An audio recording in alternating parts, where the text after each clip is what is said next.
started in search, and it was what preempted some of the positions that I've been taking on as a teacher. So I've been teaching the online class at Cal State Fullerton, and I just got brought in for UC San Diego. And when I do guest speak before I actually got the gigs, I get a lot of questions like, well, what's a career in SEO like? And the answers, it's always complex. Well, you start with being this technical person who understands how websites are built and web servers work, and understanding a little bit of programming and HTML and CSS and JavaScript. Yeah. But then you also have to be a little bit on the psychology side and understand human behavior for writing content, depending on where the visitor happens to be in their journey. And you also have to be a little extroverted to be outgoing enough to pick up the phone, to build a relationship that results in these other websites linking to your website, which it's like the core of Google's algo, right? Yeah. So you've got to be all these personalities. You've got to be the introverted technical person who's also a little bit analytical. You've got to be the psychology person that understands human behavior, and then you have to be outgoing enough and comfortable enough to do a little bit of cold calling to really nurture relationships that help with your overall marketing, not just SEO. So it's complex, and I usually lose about 90% of the student audience. Well, I don't want to do that now. I'd rather just do social media because that makes more money. And like, all right, those digital marketing students think social media seems to be like the best dream job on the planet. Yeah. Yeah, because they think they can get paid for doing something that they've done since they were age 5. Yeah, right. Yeah. Well, you're right. We've got a great opportunity today to talk about something we have not talked about a lot on the show, which is multi-locations. And I think we want to start maybe by talking about the franchisee side. We've got folks listening to the show, probably franchisors and franchisees, people that have multiple locations. So what challenges when it comes to search do franchisees face that are kind of unique to them as businesses? Yeah, the franchisee has the challenge of feeling like their hands are tied with a lot of the marketing that corporate will manage.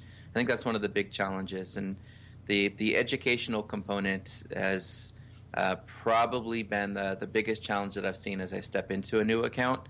So one of the first tasks that we recommend, and then we just kind of give it to our clients, is a one-page cheat sheet.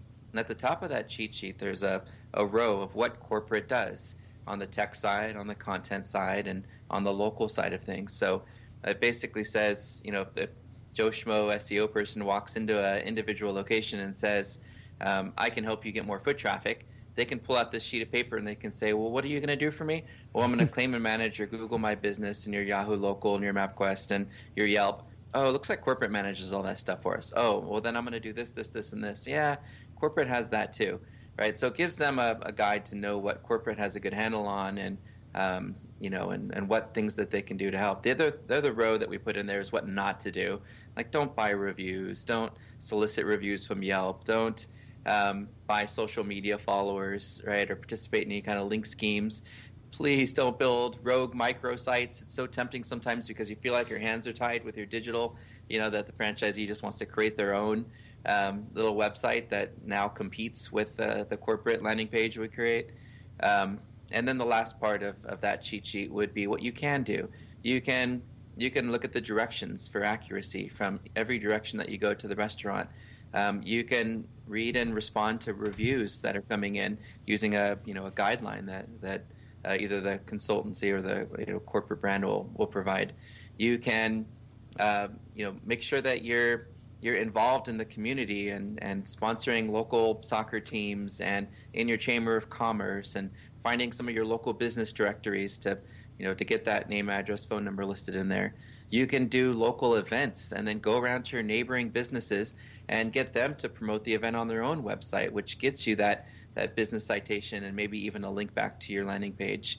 And of course you can do incentive programs to try to boost and improve the velocity and the quality of reviews that are coming in. So I think that one-page cheat sheet is sort of the cornerstone of a really successful communication between the franchisee and corporate, and probably the most important thing that two teams can do is just kind of work through that together figure out who's doing what, and all be in the know of what's going on. Because that's probably one of the biggest challenges is, what is corporate doing? What is the franchisee doing? Anything? There's no communication there most of the time, especially when you get into the thousands of locations. So it can be really complicated, and I think that one page sort of cheat sheet creates some transparency between corporate and franchisee. Let's cover something I hear quite a bit, and there's it's something that it's a really big misconception, and I see franchises do two things. They'll either duplicate their original site for each location, or they'll they'll copy the content from their other location pages to be the same as that other location A as location B. So let's clarify for the listeners how it properly should be laid out. That's a great question. So with landing pages, that's what we're talking about, right? Is the local landing page for each location? Correct. Yes. There's this new thing that you'll see in the new Google Search Console that'll say, we chose a different page than the canonical tag had on this page because we found the content too similar. And that's happening more often than not. It's definitely improved a bit from when they first kind of rolled it out. But that's probably the largest challenge, is that the content is so similar. Yeah. And doing separate content for, I don't know, under 50 locations isn't that challenging. No. But when you get into like 1,700 locations, it's almost impossible to make each page unique. So there are things that you can do, and this is one of the reasons Yelp appears in so many queries, is that they put as many unique attributes on that page as they possibly can, like Wi-Fi and amenities and things that do differ between locations. Mm-hmm. You can also, if you're at the corporate level, you can put a survey together and collect answers into a database, and then upload those answers directly to the local landing pages through your database. That way you can get the proximity of the nearest landmark. You can get information about the history of the area. You can get things that are helpful. Nearest hospital, nearest college. All of those kind of attributes are easy to find and unique. The challenge is getting the franchisee or the location manager to take the 30 minutes to actually put that together, because they don't really realize or understand the impact of what it could do to their map and their organic rankings. So we did a study of approximately 100 different local landing pages for the food and dining industry. We looked at the city pages that contain a list of all the locations that are in a city, and we looked at the actual location page. Some call it a property level page, other call it the individual landing page, whatever you decide to call it. This is the page specific to that one location. Mm-hmm. And I know it's hard to scale these, but if you're able to do that databasing piece of it, it seems to have the best impact.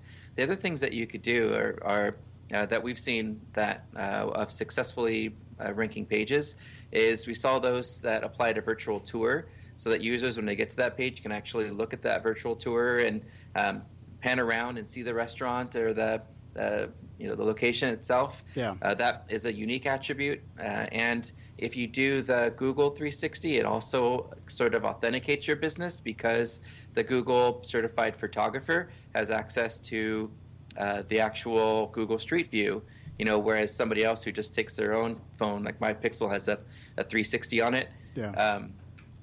You can upload it, but you don't always get that street view. That street view is really something made for the Google folks.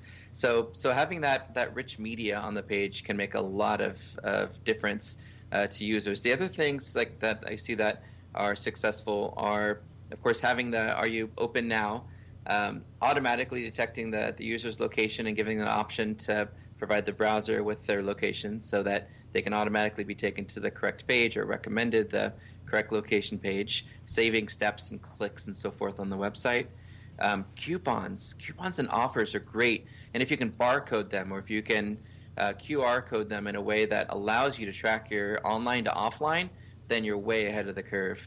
But coupons are things that people look for. It's something you can put in the meta description to stand out for non-branded queries. So the meta description could say, download coupons and get current hours for this location, and that sort of thing. So it's a great way to kick up your CTR and get more of that search traffic, as well as help with tracking. For some reason, Google Maps embeds tend to perform better than other services, and I don't know if it just related to load time or if Google is truly biasing pages with its own map. But having a Google Map and a link to Google Map directions seems to make a difference. What we're not seeing a lot of anymore, and those pages that did have them didn't seem to perform any better, were those old KML files, some of the geo meta tags and things like that kind of sit behind the scenes don't really matter as much anymore. And when we A/B test them side by side, really it's the pages that have the best user experience that seem to always outperform those that on the back end are coded up. Of course, the local business markup or the sub item type of that markup could be helpful if you're an attorney and you use legal service. If you're an attorney and you're still using attorney and you should be using legal service, definitely make sure your markup's up to date and utilize all the available fields. One really interesting thing that we tested was we took a location that didn't have a lot of information on the Google My Business profile, and we took all the information that we had on the landing page and made sure that was all available within the service cards and all the fields that were available in GMB, and we saw improvements in map rankings. And we did the same thing with a really built-out GMB profile where the client's local landing page had a fraction of the information. We just used all that same information, the services, the hours, the attributes, all it down to that far. We put that on the landing page, and sure enough, our organic rankings below the map went up. It was a really easy task, but it's almost like you're saying, hey, search engine, here's what I'm about, and here's a link to a page about my business. Then they go to that page and like, I don't see any of that information, because all you have on there is directions and a little map and maybe a coupon, where you could be really giving the user more information. Oh, the other thing that's been working really well, and you could probably see an example of it right now if you were to do a search for, say, I don't know, IHOP Boston or just IHOP in any area. You can see we have our event markup so that we can actually have an extra line in the search results for whatever event happens to be going on now or in the near future. Gives you a little bit more real estate in search results, makes you stand out a bit more, and it can help your CTR, particularly after the latest update when they started stripping out a lot of stars from certain results. We got a lift from on our location pages. We took photographs from local organizations, chambers of commerce, area business development, and we asked for permission to use photographs that were on their website, and we put a courtesy link back to them on that photo. And we saw a lift with that technique. Nice. Yeah, and I talked to one of the Google reps last year about what we can and can't use from user-submitted content on Google Maps. They said you could use all of it. You could use the pictures, the video. You can use all of that on the landing page, and they encourage it. Where Yelp and other directories are like, this is our copyrighted content, you can't use it. It's like, well, it's all about my company and my business, and so Google's the opposite. They want you to use that content, and they've created widgets to allow you to pull that information in so that users can see that. Yeah, Steve, I haven't heard someone mention a KML file in a very long time. You remember? I used to do it because would link it to Google Earth. We would do everything. And then you'd mark try every little thing we could. Yeah, absolutely. I do the 3D mapping and all that good stuff. It was crazy. Yeah, throw it up against the wall, see if it sticks. Now, Steve, let's flip the script, because all three of us have felt the frustrations of franchisees, and you did a great job of explaining what they can do. Now, the franchisor is in a tough spot because he's trying to protect territorial rights that sometimes have these weird geographical lines. So he doesn't want franchisee A to rank for this geo-specific phrase. He wants franchisees B to rank for that specific phrase. What does a franchisor do to align the protections that he's offered in his franchise agreement with local search strategy? Yeah, they're pretty gated. Yeah, it can get really competitive. We worked with a group that specializes in custom closets, and there was a lot of that territorial behavior, and to the point where even on the landing pages themselves, we couldn't put nearby locations or other locations nearby because there was such a territorial attitude. And so That's a really tough challenge. I think communication is going to be first. When you sit down with the other locations, and you might have to have someone at corporate be a mediator, and then you all kind of figure out a plan together. Maybe even throw in a consultant into the picture and who specializes in multi-location, and define what the strategy is going to be, both on the technology side, so that if someone is in a certain area and we are able to guide them to a different page automatically through technology, fantastic. If we can, based on where their IP address is, if we can guide them through messaging on the site and say, basically, welcome to our site, put in your zip code and we'll find you the most appropriate location. That way, even if they do land on the competitor, you're not really a competitor, but your neighboring franchise or page, that there will be a message that will get them to to the correct page. So a lot of it's negotiation. I think a lot of it's just sitting down together and planning it out. On the off-page side of things, of course, you want to try to get as hyper-local as you can. I mentioned events. So we were able to, with an attorney who's got 2 offices in the same city, and one office was outranking the other and he wanted to switch it, we started to promote more events and build more links from neighboring websites in that area, and we started to see the shift in which listing ranked higher than the other, just by getting a little bit more citations from neighboring businesses. That made a little bit of an impact as well. I think it definitely takes some planning and discussion. And tell me if you agree, Steve. I started doing SEO in 2001. You late 90s. Yeah. When Schema came along, I mean, what a better thing for franchisees or even multiple location businesses, being able to mark up a location in Schema makes a huge difference too. I mean, to me, I talk about Schema quite a bit on the show because it's like going from a bicycle to a Lamborghini. I don't know. To me, it's just it's great technology. Yeah, it's really about the rich results. Being able to show more information to users while they're in a search. The worry, of course, is if we mark up things too much that they're not going to put a URL in the results, and they're just going to show the information and we won't get the click, and won't be able to do remarketing and other stuff. So there's some concern about using rich results and adding more structured markup. But you're right, it does have a lot of advantages. It does provide a better user experience. We don't know what other things they're using that markup for on the back end. We know that rich results are a part of it. But I think what we've been focusing on this year and helping our clients kind of plan for the future. We said 2019, 2020, we want to do this thing called VRUM, right? Voice readiness, mobile, markup, and measurement. Those are the areas we need to focus on because we've got tech, content, and link earning managed, right? We've got those principles kind of already in place. That foundation's built.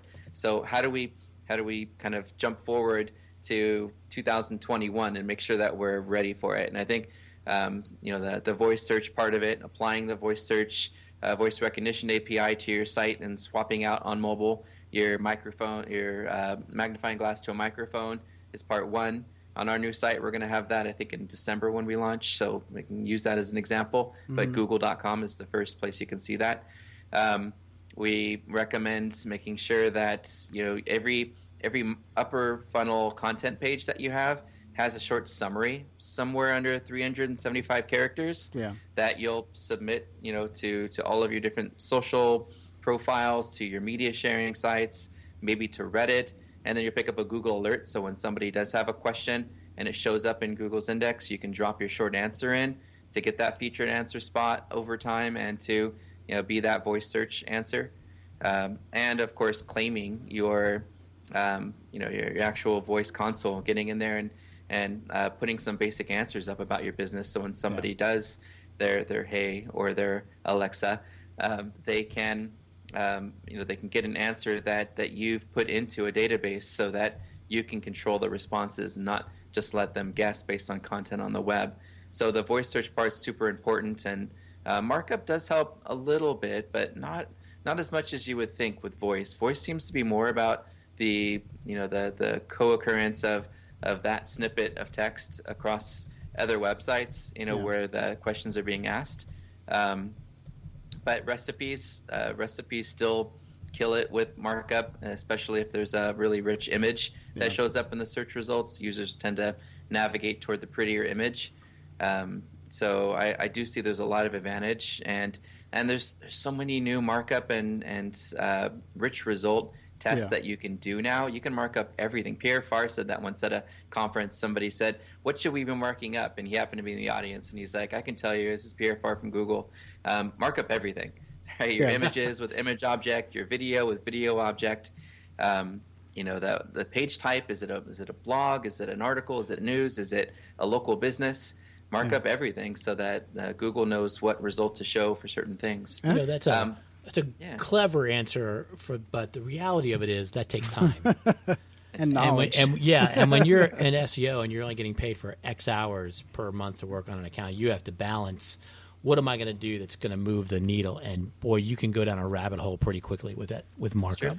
You can. Yep. I mean, there's plugins that do the basic stuff, and even if you can just get your organization or your local business, that's one step above. But I freaked out at first when I found out the review stars were going away. But what I did is I built on that. I said, okay, well, if that's gone, I'm going to build upon image, just like you said, mark up everything. Because when you show up in search results different than the other ones, you're going to get that better click-through rate. Yeah, you got to stand out visually now. I think, what psychologically do people look at when they look at a search engine results page? There's 10 things from to choose from. And John Mueller said something really, really interesting on the show. And he said, listen, from Google's perspective, if we find 10 results that help satisfy the user, for us, that's great. Yeah. For you as an SEO, that's bad because you may not be the one that's clicked. But he said that, and I went, wow, yeah, right. That's what their goal is. They want to give us choices. They want to give us, as users, they want to give us more than one opportunity to satisfy our request. So which one do you choose as a user when you've got 10 qualified answers to your questions? Mm-hmm. Yeah, and the good news is you don't always need the most expensive-looking page. There's a lot of businesses where that actually scares customers away. Oh, this company looks expensive. Their website looks amazing. So depending on what niche you're in, you might not want to have this gorgeous landing page. Maybe simple is enough for your target audience. So especially in some industries, in some law industries in particular, or chiropractic, right? You don't want some $1 million expensive-looking chiropractor. You want somebody who's affordable. Right. Before we leave the multi-location topic, Steve, what tools are available for multi-location businesses? Because I think there's a lot of SEOs that kind of sit back and go, oh my God, who's in charge of Starbucks local search or McDonald's local search and making sure that all those GMBs are accurate? What tools do they use to make that job easier? Sure. Yeah. So if they're in the hundreds of locations, there's platforms that can help manage some of the data management and data accuracy. If those 4 tiers, the data accuracy, local landing page, business data visibility, or citations, and reviews, I would say on the first part of it, the data management can be done by a Yext or a Rio SEO or a Brandify or there's so many of those enterprise multi-location management platforms that can do that for you, and because they have relationships already with some of the sites like Foursquare that feed into a lot of business directories, you won't have to do a lot of that manual stuff. If you're a smaller business, of course, there's the Moz Local, the Bright Local. There's several platforms like that are affordable. I think Moz is like under $200. Yeah. Whitespark does a great job. So you start to get into business citations. I use GeoRanker. I don't know if you've heard of GeoRanker. I use GeoRanker and Whitespark to extrapolate all of the citation opportunities of competitors. I'll put in like 20 to 50 local competitors, and maybe even some that aren't in my area, just to see where some of the high-ranking guys in other areas are getting their business citations. And I'll build this huge list. I'll import it into a CRM like BuzzStream, which will basically put all the data together for me. And then I can sort by which ones are coming up the most frequent and which ones are likely going to also provide referral traffic to us. So I think Whitespark does a good job of putting that together. BuzzStream is a great way to manage that effort. And those are kind of the two segmentations of if you're enterprise, the Rio, Yext, Brandify, sort of thing. And if you're smaller, I think Bright Local and Moz both do a pretty good job. All right, we got to squeeze in one more follow-up question that before we get to break, and that is data aggregators. Where do you land? Are you on the side of you have to continue to pay the data aggregator to push that data, or once the data is accurate, you do not need to continue to pay the data aggregators to push out that data? Right. Well, I talked to all of them at the last local search event that I went to, and they do. Yeah, they do get data from different sources. They do refresh their data constantly. They are using other data sources, telcos, and so forth, in an effort to keep the freshest data. So I do think it's important to have it managed. I don't know that I would pay them individually. I think I'd still use a Moz Local or another service to keep it managed and keep it accurate. But I don't know that I would spend the $50 each. The good news is it sounds like Axiom's going away anyway, so the cost in managing that business data should be a lot less. But I'm kind of a control freak, and I don't want to wake up one day and find out that somebody went in and changed the data that now was syndicated to all these other web directories. Now I've got to clean up the web. I'd rather not do that. I'd rather just keep it managed and pay the $100 a year or whatever to have that taken care of. Great. All right, so we got to take a break. When we get back, we're going to do who influences the influencer. We're going to ask you, Steve, who influences you in the industry and kind of keeps you up to date on everything. After these messages, we'll be right Today's episode of Search Talk Live is sponsored by. Hey, Robert, you're here early for the show. Yeah, I got a ton of SEO work done this morning, and I got it done way ahead of schedule. Couldn't have done it without Ahrefs. Yeah, so much easier than using multiple programs and having data in a bunch of different places. Plus, being able to see what is holding a page back from ranking in Ahrefs is so much faster than picking through each part myself. Oh, yeah, I agree. We use Ahrefs because it's so easy to teach people at our agency how to use it. Their YouTube tutorials couldn't be better. It's one thing to have a tool. It's another thing to know your team is using it to its full capacity. I don't think there's an easier, more complete tool than Ahrefs. Hey, Robert, why don't you hit them up to be a sponsor of the show? I am way ahead of you. Ahrefs, the official SEO tool of Search Talk Live.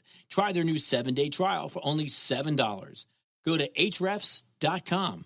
That's Ahrefs.com. Your website analytics data probably feels like this. But it could feel like this. Making sense of all the website data available to you hasn't been easy. Until now. Smiolytics transforms your website analytics data into easy-to-understand, memorable photographs. You pick your own photo theme. Smiolytics. S-M-Y-L-E lytics. Like analytics. Only happier. And it's free at smiolytics.com. Want to know how your website is doing? Get the big picture with pictures. It's the easiest and most enjoyable way to understand your website data. No charts, no graphs, no cost. Sign up today. Smiolytics. S-M-Y-L-E lytics. Like analytics. Only happier at smiolytics.com. Learning a lot from Search Talk Live, but don't know what specific SEO actions you should be taking on your website? Or maybe you've tried to implement SEO on your website, but haven't gotten the results you were aiming for. We've all been there. That's why we here at Pixel Cut Labs created the Seo Project Planner. It's a one-time project where our SEO team runs a full site crawl, overlays data from leading SEO tools, and manually audits every page on your website. We'll use our findings to craft a strategic plan that covers everything from your link building strategy to page-level technical SEO and content recommendations. The Project Planner is perfect for businesses that are serious about SEO and want to hit a home run by leveraging our proven SEO strategy. To learn more and to see pricing for your project, visit pixelcutlabs.com/STL or text STL to 31996. Pixel Cut Labs. Welcome to page 1. Get your questions in on Twitter. Type hashtag SearchTalkLive and your question. Now back to the show. Yes, now if you have questions, you can go on Twitter and type hashtag SearchTalkLive and type your questions in for Steve or one of us. You can also, if you are wherever you're listening to us from, we are on iTunes, Spreaker, We're on Spotify now, Play Store. You can download us there. We're on iHeartRadio, which I don't think's in California, is it? No. Is it, Steve? Is iHeart? Do you have iHeartRadio? Yeah, it's everywhere. iHeartRadio is like international. Okay. I had somebody that was out of the country tell me that they couldn't access it for some reason. I don't know. But anyway, so you can download us there or listen to us live on any of those platforms. We're pretty much on all of them that we can be on. If you are interested in being a guest on the show, you can contact us anytime at Robert@Search Talk Live, or you can just hit me up on social media. I'm on all platforms as Search Talk Live. We get questions after the show, which is interesting. Yeah. People listen to the show and they say, "Hey, why didn't you ask that guy this?" Thanks. Yeah. Well, but you can also do it live. It. Yeah, right. Download it and listen to it in the car or whatever.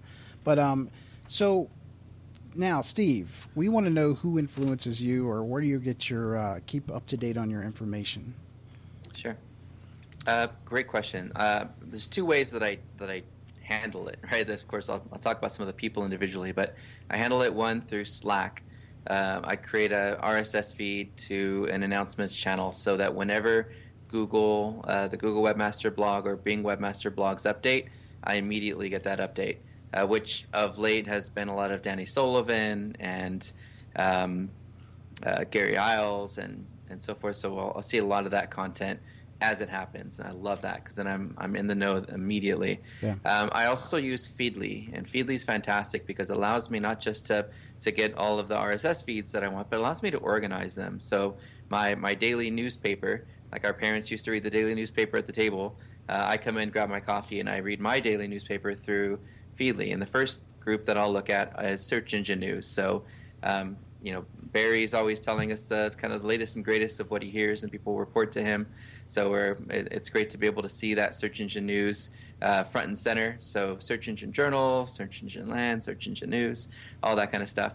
And then I'll have a second section of what I call elite SEOs. So Bill Slawski and who else is in my list there? I've got Alan Balweiss and Bill Hartzer and Christine, and all the names of folks that live and breathe in testing, technical, and content search.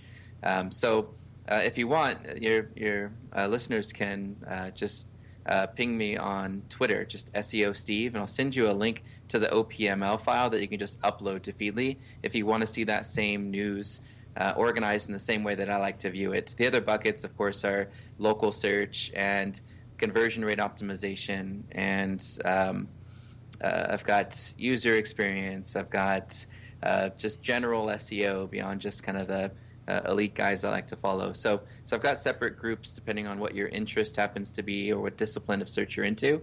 But I would say, those are the two tools that I use to really see what's getting the most attention, and it's prioritized in terms of what's getting hit the most and what's being talked about the most. So it's a really, really fast, easy way to do that. The other thing I do is I have a Twitter list.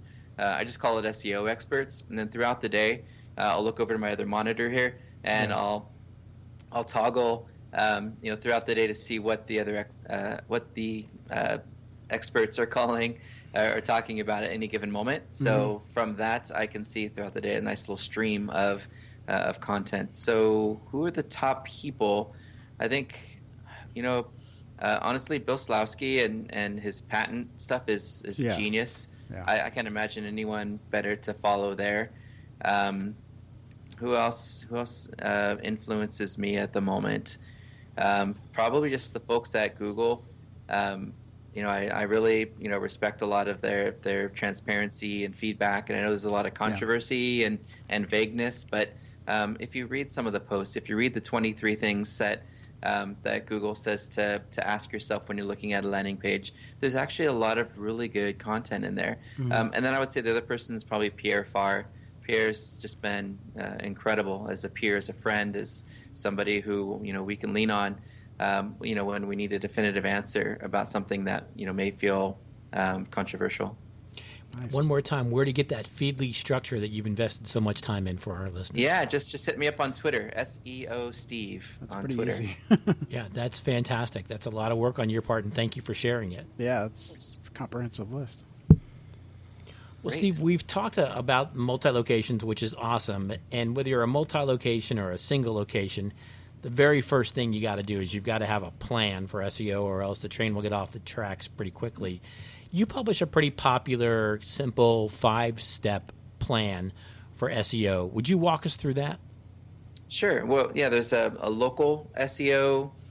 We kind of talked about a minute ago, those pillars, the data accuracy, the local landing page, the data visibility, and reputation, and the pattern of improvement every month across all of those. I think that's probably number one for strategy for local. For SEO in general, we tend to start with like an obstacle analysis. We'll do a very comprehensive technical audit, and we'll look at everything from EAT signals and what we learned from the quality rater guidelines, down to privacy and security, and how we're managing our duplicate content. There's no penalty for duplicate content, but being able to see it and manage it can help make the crawler experience better and help with crawl budget. So we do this sort of I think we have about 80 criteria now that we look at for this technical audit. Then we'll do a competitive analysis. So we'll look at the top, we'll just say 4 to 10 competitors, and we'll come up with some baseline metrics. What are our competitors' top linked pages? What's really driving all the links to the competitor websites, and let's get those metrics so we know what our baseline is, so that in a year from now when we rerun it, we can see how we've improved and how our competitors have improved, and see who's really trying to race to the finish line. From that, you can draw some inferences and create some actionables as well. For the restaurant franchises, we found all the great directories and Grubhubs and so forth that they're all part of. What's the one table site that my family uses a lot? OpenTable? So OpenTable, there you go. Yeah, so there's a lot of those that were uncovered in doing that competitive analysis. The next thing that we'll do is a link audit and strategy. So we'll use a tool like Write or Deep Crawl, or an enterprise level tool is depending on how large the account is. And we'll look at internal links, and we'll look at the structure of how the site's laid out. We'll look at the information architecture, compare it to the competition, and look at content opportunities as we get into keyword research, and make sure that we're pointing all of the kind of exact match anchors to one page and not to 20, so that the search engine doesn't have to figure out which pages should rank for the words that you have in those links. I think that's a big important part of a link strategy, is looking at your internal links. Then we look at where competitors are getting links. My favorite tool to use for this is Ahrefs. What I'll do is I'll throw the top 20 to 50 competitors into Ahrefs, and then I'll run a pivot table to see which sites are linking to the most amount of competitors. Like, wow, this domain's linking to 35 of the 50 competitors. We should really take a look at that to see if we get some referral traffic, or maybe even do some native advertising on what turns out to be an industry portal. So I think that intersecting link audit is a great way to know what links put you closer to the semantic web of the category or industry that you're in. Yeah. And then, of course, the obvious. What are the obvious opportunities for our industry? The blogs, the news sites that are all related to what we do. And then the creative part. And I think that's what really stands out from a good standard SEO strategy from one that is completely out of the box, is creativity. What creative thing can we do? Can we be like Progressive and create a dress like Flo landing page for the holidays, so people who want to dress like Flo for Halloween can reference, link, and share that page? Or can we come up with something really creative? Maybe we're going to do something for Veterans Day and give away free meals, so that the government sites and VA sites will all link to that content, because we're giving away something and doing something for the community. So coming up with that creative link bait idea, and doing at least one a year, if not 2 a year, can be the catalyst to drawing a lot of referral traffic and improving rank. The last report we put together is keyword research and taxonomy strategy, and this is the one piece that can take as long as 120 days, depending on how robust the site is. And this is where you take all of the intersecting keywords that competitors are ranking for and that you've historically driven traffic from through your search console and your analytics, and you put together a new sitemap based on new opportunities. one Stairway brand that we worked with had 10 pages originally for 10 different products they had. Well, after doing this keyword research, we found that there could be a taxonomy built for uses like deck stairs and library stairs and patio stairs, and a taxonomy for material, for metal stairs and steel stairs and glass stairs. There's so many different ways that people were searching where they had great media-rich content that we could add to these pages to address the specific need of their users. And 150 pages later, the site now drives significantly more traffic than they ever imagined. So I think taking the time to really build out site architecture and build supportive site structure. Before the podcast, we talked about an attorney. In particular, he wanted to rank for one really competitive keyword. So we created a page for that, and then we built 80 supportive pages underneath it and linked back up to that page using the primary keyword that he wanted that page to rank for.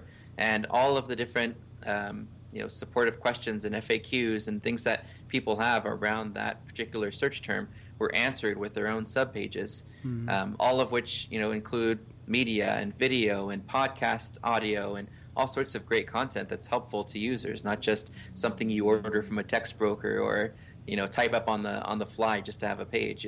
It's really thought through, supportive upper funnel content, which, as you know, other than in law industry, also could be the catalyst to remarketing. Even if, with Meineke Car Care, we were challenged there because all the content was just around locations. But we said, hey, what if we started answering questions like what's the difference between standard and synthetic oil, or how to jumpstart your car battery? What if every Tuesday we launched a really good piece of content with a video and some images, and we did this every week for a year? What could that do for us? Well, a year later, we've got 200 backlinks from people who are searching for, finding, and referencing that content. And it was huge because in that industry, people get oil changes every 3 months. So it was amazing to see how remarketing kicked in, and they could serve $14.99 oil change ads and pull people back into the site who had already visited from one of those upper funnel pages, and sort of take that whole marketing automation into play instead of just, great, you got to our site, you downloaded something, we're done. No, now let's pull you into the whole funnel so that we get a really good idea of attribution and can use remarketing across Google and AdRoll and so forth. Well, so I think we're two electric car owners on this side, so we're struggling with this concept of oil change that you speak of. But let's tie one of those answers together with the other one about content. Okay. Can a local case study or success story on almost any business that ties into geography be good link content for a local business who's trying to win a local geography?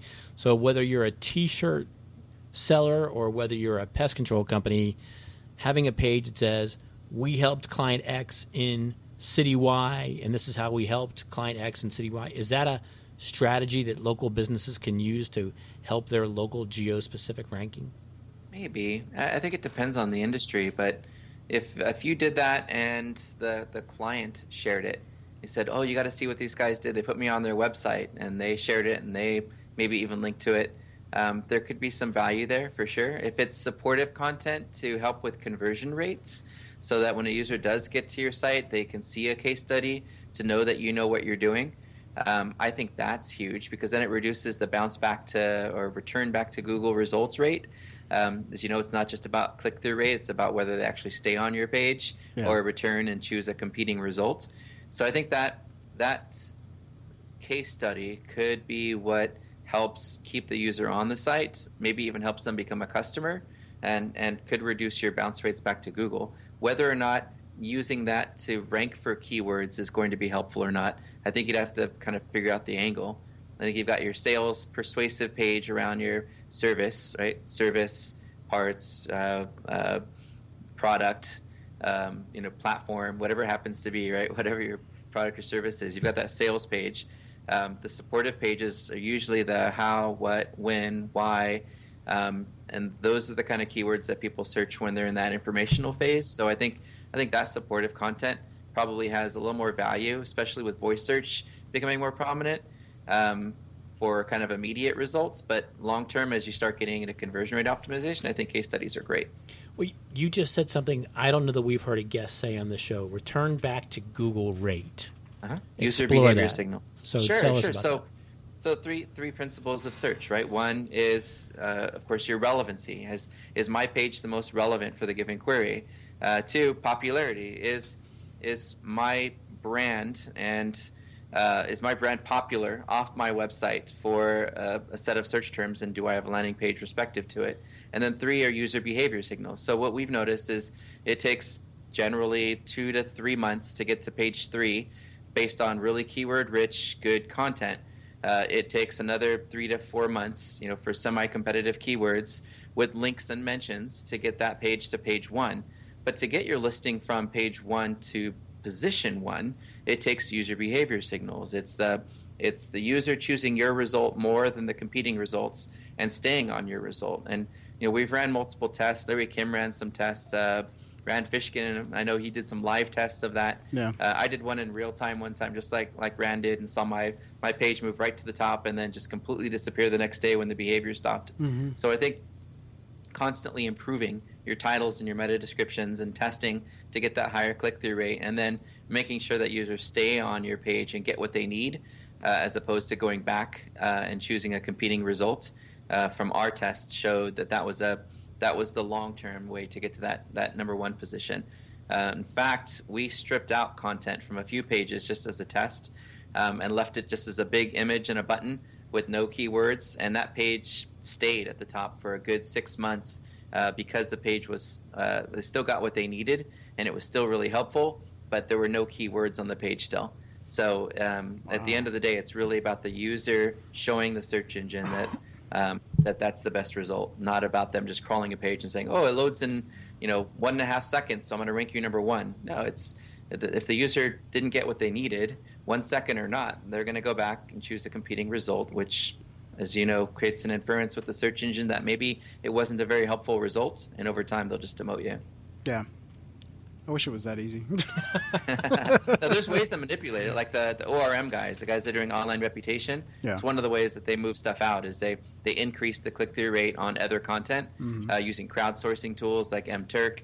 They manipulate through automated search queries, which recently the search results changed in the background. They started to use a JavaScript. Bill Hartzer pointed it out on Facebook, I think last week, and then they reverted it again. So it still can be manipulated by crowdsourcing and having people search and click. If you want to test for fun, do it on a crap site that you don't care about, because there is history that stays in their database around those types of activities. So if you are doing a test like that, you'll notice that if people do click on your result more than the others, it will move it to the top really quickly. And then once that pattern of behavior stops, then you're red flagged, and you could be removed from the search results altogether. But it is a fun test. But I think what's really important is to have a good snippet that people want to click on. I mean, it's that simple. Google always uses the words delightful, right? Correct. Delightful and helpful. Those are the two things they always say is what they're looking for. And you're right, the snippet's great because you can put the video thumbnail in there. On your recipes, you can put your recipe picture in there. We don't know what they're going to be doing with local business and and other types of markups. So use all the available fields and provide rich media. It's so hard to get the franchise clients to utilize Open Graph and Twitter card tags, and it's like there's so many people that are sharing content on those social networks, and it's usually a generic empty image or a random image from the page, as opposed to having it tailored toward trying to boost click-through rates in social sites. They just don't want to take the time to write a title and a description and provide a good image. They're either under-resourced or they just don't realize the value of it. So, I mean, that way that click-through rate is continuously, and then you don't have to worry about it dropping off like you would if you were do the basics, build the foundation. Correct. Yeah. So, and remember, SEO, as isn't set it, forget it. It's it's improving relevancy. It's relevancy, popularity, and user behavior signals, and the pattern of improving all three of those over time. That's the one thing that always gets missed. Hire an SEO, fix some stuff, fire him, and then we're done. Well, then next month your competitors saw what you were doing. They replicated it, did a better job of it, and now you're going down. Yep. So your competitors aren't going to rest on their laurels, right? They're going to continue to try to push and beat you, especially when you took market share from them, like we did with that one attorney I mentioned.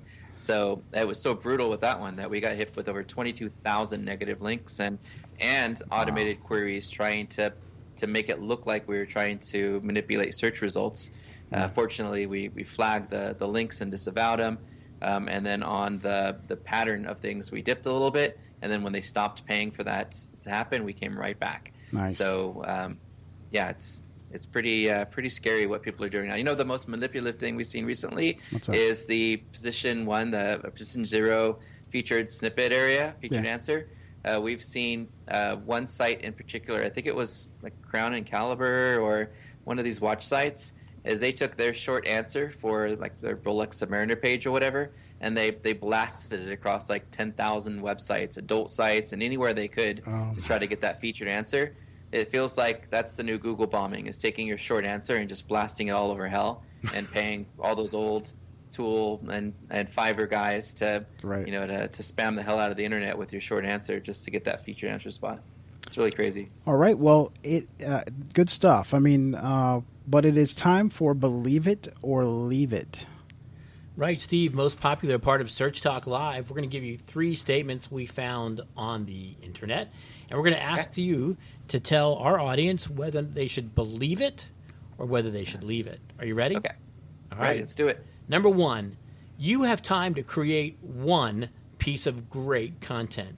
You should always post it on your own website rather than merchandise it as a guest blog post. I agree. Believe it. Believe it. All right, number 2. Bounce rate is the user behavior signal that has the biggest impact on organic ranking. No, don't believe it. Yeah. Leave it. And what would you say is the biggest user behavior signal? I would say the biggest user behavior signal is going to be, we mentioned click and stay, getting them to get what they need from your page. And they may write down a phone number and leave and close the browser, and that's fine. But we don't want them going back to Google. Okay. Long term, number 3, long term, you cannot successfully automate backlink outreach programs. Yeah, I wouldn't do anything with automation and links. I think links should be earned, not acquired. Great answer. Yeah, exactly. Yeah, and I read a really good article on that too. And getting back to authenticity and genuineness, if you've got an article that's going to help another publication, then genuinely pitch it, right, and pitch its value, and don't just spray a mass email pitching that content all over. Yeah. And yet, boy, what do you think the ratio is of people who genuinely do it on a one-to-one basis versus the people who do it via automation? I got to believe the automators are like 10 to 1, it varies 20 to by 1. industry. I'd say locksmiths and water damage restoration companies and plumbers are probably still spamming the living hell out of the internet. And hiring companies that do the same, their nephews and SEO companies cousins. And SEO companies, right? Offshore SEO companies and offshore web development companies. So it's unfortunate, but and other industries, like the franchises we were talking about before, we haven't had any issues. There's no black hat or negative SEO or any of that kind of stuff happening at all. So nice. It's really just figuring out what it is your target audience wants and needs the most, and creating that. I'd mentioned Veterans Day was a brilliant way to, and I don't even think they were doing it to attract links. I think they were just doing it to add a value to the community, and it resulted in over 5,000 inbound links, which was amazing. So doing something for the community. If you're one location, do a CPR class, do a blood drive, do a Halloween safety, event where you give away bags and flashlights. Do something for the community that gives back, and then have somebody do some outreach to let everybody know about it. And that's a great way to earn some good links and give back to the community. It's a great idea. Are we still doing that Robert and Matt Halloween mask cutout thing on the Search Talk Live website? Ooh, do I have a new costume for Halloween? Is that what's I'm not sure what you're referring to. All right, I think we got to wrap it up with our Search Talk Live tattoo. Steve, we're going to ask you for your best, most concise piece of advice you'd give our listeners based on the show's content. And remember, it has to be tattooable. Tattooable. Best piece of advice. I would say always be learning. I put 30 minutes a day into learning and following RSS feeds and other stuff. ABL. So I would put a big big tattoo of a book that has empty chapters that's being filled up, because every day you're going to be learning more and teaching more. Yeah, really great. It's definitely a journey, not a destination. And I think more so, I mean, we all like to think our own lines of work are difficult, but I think SEOs, you have to be committed to learning all the time, maybe more so than other vocations on that. Sure. You really have to have it. Yeah, don't be closed-minded. I see a lot of SEOs that are just, I know everything. Me, I tell you, when I go to conferences, every single session that I sat in, I always pick up something. Even from this show. Every show I get something. Absolutely. Yeah. If nothing else, you get inspiration from it, or you remember or recall something you used to do that you stopped doing. I think it's great to be in those sessions because it keeps your wheels turning and gets you out of the day-to-day grind. I think it's a great idea. Yeah, and I think it's great, too, that we do this podcast because not everybody can afford to go to these conferences because they're not cheap. Right. So having these experts on the show like Steve is very valuable. I agree. I agree. Absolutely. Well, Steve, thank you so much for being a guest. You were terrific. Thank you, guys. A lot of great content. Thank you for being on the show. It. It's awesome. Thank you, guys. I appreciate it. And I'll send out the link to you and everything once we wrap up. And Steve, how do people get a hold of you if they want to follow up with additional information or questions? Sure. Yeah, I mentioned my Twitter profile earlier, just SEO Steve. I think I'm SEO Steve everywhere, so you can grab me on Twitter, Instagram, Facebook, wherever you want to. That's my personal profile. We have a business profile, too. If you want to connect with the group here and ask anyone questions, it's just Wiideman. Wiideman at Twitter, Wiideman on Instagram, Wiideman on Facebook. Pretty easy to find. So whatever I can do to help. If you want the OPML link for your Feedly, if you'd like a copy of one of our audits, we did just launch a kind of a beta site called SEO Verified, where we're helping small businesses sort of check their agency. You can get one of our templates there for free at SEO Verified. That's valuable when you can. Yeah, that's the one that's going to get the agencies hating us. But at the same time, we've just seen so many small businesses get ripped off that we wanted to give back something. So we have that free download, or if they want us to run it for them, we can as well. That's excellent. Great. Well, thank you, Steve. Yeah, I'd like to possibly have you on again. I'd like to have you on again, maybe. Anytime. I'd love doing getting out there and sharing what we're learning and whatever I can do to help. Excellent. All right, guys, that's another episode of Search Talk Live. I want to thank everyone for listening to the show. We've got listeners all over the country. And all over the world. All over the world, yeah. Be sure and hit us up on Twitter if you have questions. You can do at Search Talk Live, or you can email Robert or Matt at Search Talk Live, and we'll talk to you next week. Thanks for listening, everyone. See you, everyone. Bye-bye.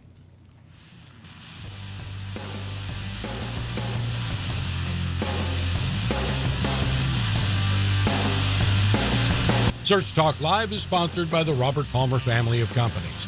If you have questions for Search Talk Live, or you're interested in being a guest or a sponsor of the show, email Robert at searchtalklive.com. That's searchtalklive.com.